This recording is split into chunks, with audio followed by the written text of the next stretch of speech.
Hi friends, welcome back. Veeraraju 1991 ఇది ఆహాలో streaming అవుతుంది. లాస్ట్ వీకే థియేటర్లో రిలీజ్ అయిందంట.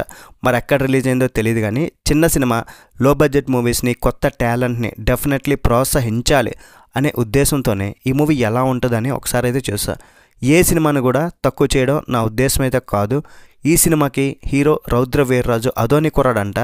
అతనే ఈ మూవీకి కథ, స్క్రీన్ ప్లే, దర్శకత్వం. 2 hours ఉంది, ఫ్యామిలీతో పాటు చూడొచ్చు. ఎక్కడ అడల్ట్ కంటెంట్ ఏం లేదు. మరి ఈ మూవీ చూశాక నాకైతే ఈ మూవీని ఆహా స్ట్రీమ్ చేసినప్పుడే మీకు ఒక ఐడియా వచ్చేయాలి. ట్రైలర్ చూస్తున్నప్పుడు ఈ సినిమా చూడాలని ఇంట్రెస్ట్ కూడా నాకైతే లేదు. సినిమా అయితే ఏం బాగోలేదు భయ్య.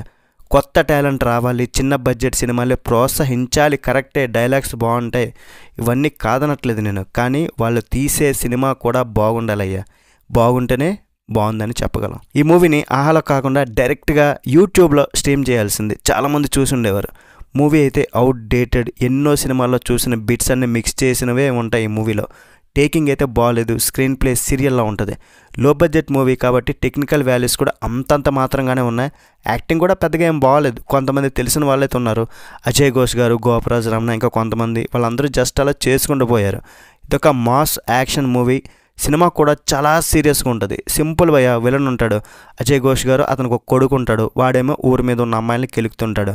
అలాగే హీరోయిన్ని కూడా కెలుకుతాడు. హీరో ఊరుకోడు కదా, వాళ్ళిద్దరికి క్లాష్ వస్తుంది. అజయ్ ఘోష్ గారు ఏమనుకుంటారంటే, ప్రతి చేప కూడా నా దగ్గరే అమ్మాలి, మత్స్యకారుల మీద పెత్తనం చాలా ఇస్తుంటాడు, నేనే బాస్ అని. వాళ్ళు ఉండే ఏరియాలో హత్యలు కూడా జరుగుతుంటాయి. చాలామంది పర్సన్స్ కూడా మిస్సింగ్ అవుతూ ఉంటారు. ఈ కేసును సాల్వ్ చేయడానికి ఒక పోలీస్ వస్తాడు. హీరో వాళ్ళ గ్యాంగ్ అందరూ కూడా పేద మత్స్యకారులు. ఏంటి వీళ్ళందరికీ కనెక్షన్ అన్నది మూవీలో చూడడానికి ఉంటుంది. దేవర మూవీలో కొన్ని ఎమోషనల్ సీన్స్లో కొన్ని సీన్స్, మొన్న రీసెంట్గా కింగ్స్టన్ మూవీ ఫస్ట్ హాఫ్లో కొన్ని సీన్స్, అన్ని సినిమాల నుండి ఏవో కొన్ని బిట్స్ అన్ని యాడ్ చేసి సినిమా తీశారు.